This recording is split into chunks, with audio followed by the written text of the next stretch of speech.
Hello everyone. Protestant ప్రశ్న కథోలిక సమాధానం కార్యక్రమానికి స్వాగతం. ఇవాళ మనం ఒక మంచి ఇంట్రెస్టింగ్ టాపిక్ని తెలుసుకోబోతున్నాము. ఇది దాదాపుగా ప్రతి క్రైస్తవుడికి ఉండేటువంటి డౌటే. సో ఒకతను మీరు చూడొచ్చు, వాట్సాప్లో నాకు ఒక మెసేజ్ ఫార్వర్డ్ చేశారు. విగ్రహాలకి అర్పించినవి ఎందుకు తినకూడదు, ఎవరు తినకూడదని ఒక పాస్టర్ చెప్పినటువంటి మాటల్ని కోట్ చేస్తూ ఆ వీడియో షేర్ చేస్తూ దీనికి మీ సమాధానం ఏంటి అని అడిగాడు. ఆ తర్వాత ఇంకొక వ్యక్తి కూడా పడమట శారద అనేటువంటి వారు కూడా మాట్లాడుతూ క్రైస్తవులు హిందువుల ప్రసాదాలు తినవచ్చా అని అడిగారు. దీనికి బైబిల్ చాలా స్పష్టంగా సమాధానం చెప్పింది. మనకి ఆ విషయంలో డౌట్ ఏం అక్కర్లేదు. అయితే దాని గురించి మనం కొంచెం లోతుగా నేర్చుకోవడం ద్వారా దేవుడు కోరుకుంటున్నది ఏంటి అనేది మనకు అర్థమవుతుంది. అపోస్తుల చర్యలు 15వ అధ్యాయం 28 నుంచి 29 వచనాలు చదివినట్లయితే చదివి వినిపిస్తాను కూడా. ఈ అవసరమైన నియమములు తప్ప వేరే భారమును మీపై పెట్టరాదని పవిత్రాత్మకును మాకును తోచినది. కనుక విగ్రహములకు అర్పించబడిన ఆహారమును మీరు భుజింపకుడు, రక్తము పానము చేయకుడు, గొంతు పిసికి చంపిన జంతువులను భుజింపకుడు, జారత్వమునకు దూరంగా ఉండుడు. ఈ పనులు మీరు చేయకుండా మీకు మేలు, మీకు శుభమగుగాక అని చెబుతున్నారు. అదేవిధంగా పునీత పౌలు గారు కూడా కొరింథీయులను హెచ్చరిస్తూ తాను రాసినటువంటి మొదటి లేఖ 10వ అధ్యాయము 20-21 వచనాల్లో మాట్లాడుతూ అన్యుల బలిపీఠంపై బలి చేయబడినది దేవునికి కాక దెయ్యములకు అర్పించబడుతున్నది. కనుక మీరు దెయ్యములతో భాగస్వాములు కారాదని నా కోరిక. మనస్సాక్షి మూలకమగు ఎట్టి ప్రశ్నలు అడుగుకే మాంసపు విక్రశాల యందు దేనినైనాను మీరు తినవచ్చును అని అన్నారు. ఆ తర్వాత 26వ వచనంలో ఆయన మాట్లాడుతూ ఇంకో మాట అంటున్నాడు. నా స్వప్రయోజనమును ఆశింపక ఇతరులు రక్షింపబడవలనని వారి మేలును కోరుతూ నేను చేయు పనులన్నింటి అందును అందరినీ ఆనందింపజేయుటకు ప్రయత్నించితిని. ఇప్పుడు ఈ మాటలు అపోస్తలులు చెప్పారు. మనకి ఇప్పుడు స్వయాన అపోస్తలుల చర్యల్లో మనం చూస్తూ ఉన్నాము. పేతురు గారు అక్కడ స్పష్టంగా చెప్పడం చూస్తూ ఉన్నాము. ఆ తర్వాత కొరింథీయులకు రాసినటువంటి లేఖలో పునీత పౌలు గారు చెప్పడం చూస్తున్నాం. వాళ్ళు స్పష్టంగా ఆనాడు ఖండించారు. ఇతరుల దేవుళ్ళకు అర్పించినటువంటి ఆహార పదార్థాలను తినొద్దు అని ఖండితంగా ఆజ్ఞాపించారు ఆనాడు. అయితే ఈరోజు మనం ఇది తినొచ్చా లేదా అని అంటే దీనికి 2 రకాల ఆన్సర్ ఉందని చెప్తాను నేను. 1 తినొచ్చు, 2 తినకూడదు. ఎవరు తినొచ్చు, ఎవరు తినకూడదు అనేది ఇక్కడ క్వశ్చన్. ఎవరు తినకూడదు అని అంటే వారి యొక్క విశ్వాసం బలహీనమై ఉండి మేము అది తింటే మాకేమైనా అవుతుందేమో అనేటువంటి భయం మీకు ఉన్నట్లయితే దాన్ని మీరు తినొద్దు. అవసరమేం లేదు, తినాల్సిన అవసరమేం లేదు. మరి బైబిల్లో స్పష్టంగా తినొద్దు అని ఉంది కదా అని అంటే ఆనాడు ఉన్నటువంటి సిచ్యువేషన్ వేరు. అది అర్థం చేసుకోవాలి మనం. ఈ అపోస్తలుల చర్యల్లో చెప్పిన మాట అయితేనేమి, కొరింథీయులకు పునీత పౌలు గారు రాసినటువంటి కాలం అయితేనేమి, అదంతా కూడా క్రైస్తవం అప్పుడప్పుడే ఏర్పడుతున్నటువంటి రోజులు. అప్పుడప్పుడే ఏర్పడుతున్నాయి కాబట్టి అప్పటి వరకు క్రైస్తవులు కానటువంటి వారు వచ్చి క్రైస్తవంలో చేరుతూ ఉంటారు.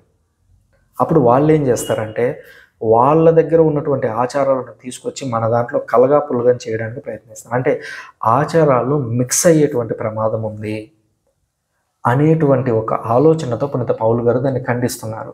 ఈవెన్ దివ్యసప్రసాదం అనగా యేసుక్రీస్తు యొక్క శరీర రక్తాలను కూడా మీరు భుజించవద్దు అని చెప్పి పునీత పౌలు గారు ఒకానొక సందర్భంలో ఒక కండిషన్లో చెప్పాడు. డైరెక్ట్గా తినొద్దని అనలేదు. మీరు పాపం చేస్తూ యేసుక్రీస్తు యొక్క శరీర రక్తాలను తినడానికి ప్రయత్నిస్తున్నారు, అలా తినొద్దు, అలా చేయడం తప్పు అని చెబుతున్నాడు. కొరింథీయులకే దాన్ని కూడా చెప్పడం మనం చూస్తాం. దాని యొక్క ప్రధాన ఉద్దేశం ఏంటంటే యేసుక్రీస్తు యొక్క శరీర రక్తాలకు దూరంగా ఉండమని కాదు.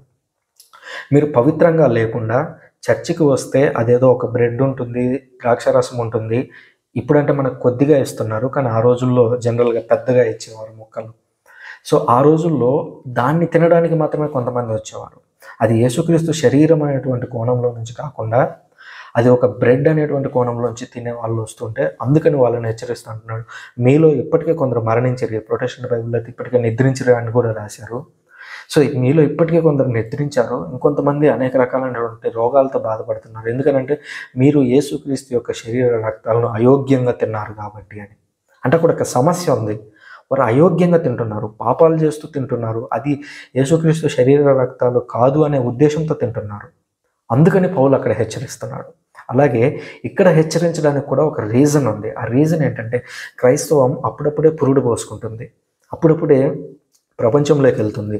అన్యులు ఎక్కువగా ఉన్నటువంటి ఆ సందర్భంలో నుంచి వాళ్ళు ఆ సందర్భంలోకి చర్చ అనేది చొచ్చుకుపోతూ ఉన్నటువంటి పరిస్థితి. ఆ టైంలో ఇలాంటివి చేస్తే బలహీనంగా ఉన్నటువంటి క్రైస్తవులు పడిపోయే అవకాశం ఉంది. అందుకని దాన్ని తినొద్దు అని చెప్పాడు. ఎవరికి ఇది? బలహీనంగా ఉన్న క్రైస్తవులు, ప్లస్ ఆనాడు క్రీస్తు శకం 100లో ఉన్నటువంటి పరిస్థితుల నేపథ్యంలో. ఈరోజు సృజన అనేటువంటి నేనున్నాను. ఫర్ ఎగ్జాంపుల్, నేను ఆల్మోస్ట్ తెలుగు ఫ్రెండ్స్ ఉన్నంత వరకు వాళ్ళు ఎక్కడెక్కడికైతే టెంపుల్స్కి వెళ్ళి తీసుకొస్తారు అలాంటి ప్రసాదాలు అన్నీ ఆల్మోస్ట్ తిన్నాను నేను. ఆల్మోస్ట్ ఎవ్రీ టెంపుల్ ప్రసాదం, ఫేమస్ టెంపుల్స్ ఉంటాయి కదా, ఆ ప్రసాదం నేను తిన్నాను. నేను క్రైస్తవునిగా జీవిస్తున్నాను. ఇంకా కారణం ఏంటంటే ఆనాటికి ఈనాటికి డిఫరెన్స్ ఏంటంటే క్రైస్తవం అనేది ఇప్పుడు ఒక డిఫైన్డ్, అన్ని ప్రతిదీ కూడా ఏం చేయాలి ఏం చేయకూడదని ప్రతిదీ డిఫైన్ అయిపోయి ఉన్నాయి. కాబట్టి ఆ ఒక్క ప్రసాదం తినడం వల్ల ఈరోజు నా కడుపులో కాస్త ఫుడ్ పడటమే తప్ప అది నా విశ్వాసం మీద ప్రభావం చూపించే అవకాశం లేదు. అందుకని మీ విశ్వాసం మీద ఆ ప్రసాదం ఎలాంటి ప్రభావం చూపించదు అని మీరు నమ్మితే నిరభ్యంతరంగా తినండి, పెద్ద సమస్య ఏం లేదు అది. పైగా అక్కడ మనకు ఒక అవకాశం కూడా దొరుకుతుంది. ఏంటో తెలుసా? ఒక ఫ్రెండ్, ఉదాహరణకి మా ఫ్రెండ్ రీసెంట్గానే డిసెంబర్లో శబరిమల వెళ్ళి అక్కడి నుంచి ప్రసాదం తీసుకొచ్చాడు. ఆ ప్రసాదం నాకు ఇచ్చాడు, శబరిమల ప్రసాదం. మీరు విశ్వాసంలో బలంగా ఉంటే శబరిమల ప్రసాదం తినండి, టేస్ట్ మాత్రం చాలా బాగుంటుంది. అదేదో వాళ్ళకి అర్పించారు వీళ్ళకి అర్పించారు అని కాకుండా ఒక ఆహారంగా దాన్ని చూడండి, చాలా బాగుంటుంది. పైగా బలమైనటువంటి పదార్థం కూడా అది.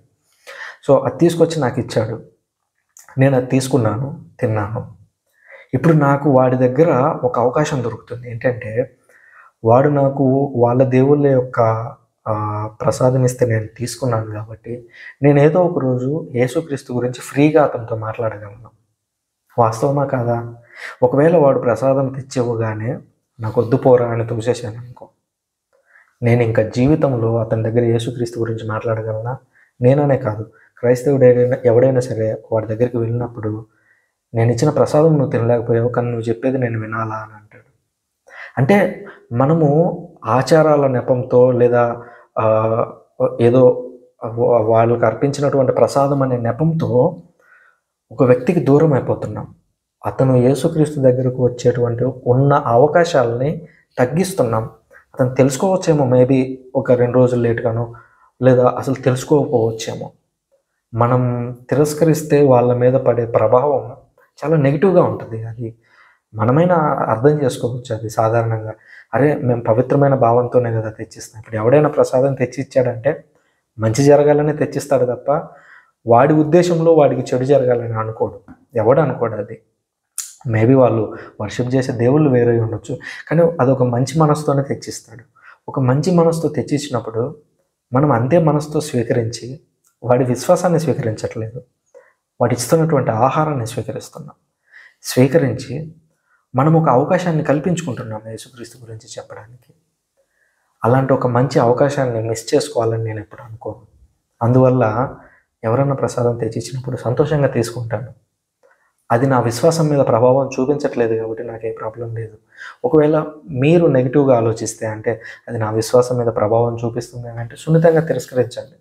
నన్ను క్షమించు, నేను ఇలాంటి ఒక అభిప్రాయంతో ఉన్నాను, తినకూడదని చెబుతూ ఉంటారు, అది బైబిల్లో ఉంది, అందువల్ల నేను స్వీకరించలేకపోతున్నా, నువ్వు మంచి ఉద్దేశంతో తెచ్చిచ్చావు, నిజంగా థ్యాంక్స్ అని చెప్పండి.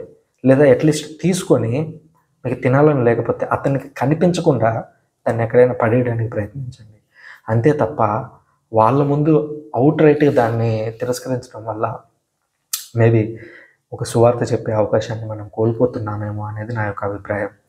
ఆనాటి సిచ్యువేషన్స్ ఈనాడు లేవు. ఇప్పుడైతే పౌలు గారు, పేతురు గారు అవి చెబుతున్నప్పుడు ఇంకా క్రిస్టియన్ రూల్స్ అనేవి ఫార్ములేట్ కాలేదు.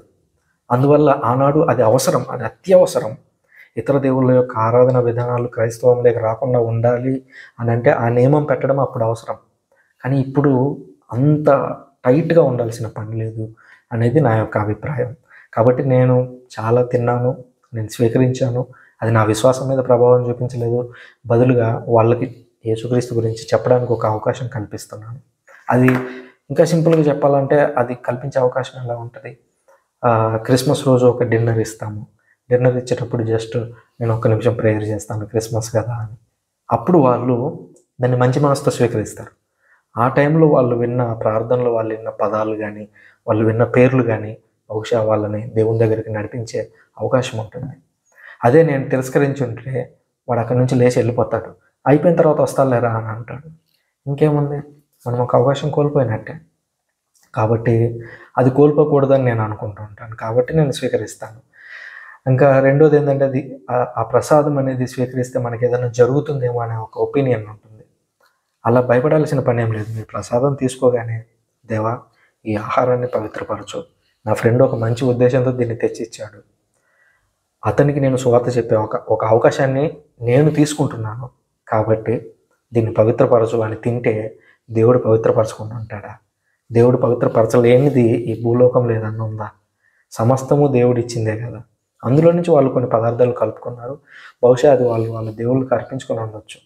వాళ్ళు మంచి జరగాలని మనకు తెచ్చిస్తారు అనే ఆ మంచి మనసుతోనే మనం చూద్దాం. మంచి మనసుతోనే చూద్దాం. ఒకవేళ మనకి ఇష్టం లేకపోతే మంచి మనసుతోనే తిరస్కరిద్దాం. వాళ్ళని హర్ట్ చేయకూడదంటే తీసుకొని తర్వాత తింటాలే అని చెప్పి ఎక్కడైనా డిస్పోజ్ చేయడానికి ప్రయత్నిద్దాం. లేదా దాన్ని సంతోషంగా స్వీకరించి ఓ చిన్న ప్రార్థన చేసుకొని దాన్ని ఫుల్గా తిని నిండా, నాలాగైతే నేనైతే అయ్యప్ప ప్రసాదం 250 ml డబ్బా, పావు లీటర్ మొత్తం తిన్నా బాగుంటుంది. అది తిని ఇంకొక అవకాశం మనకు వచ్చినప్పుడు మనం వాళ్ళకి చెప్పడానికి ప్రయత్నిద్దాం. Thank you very much.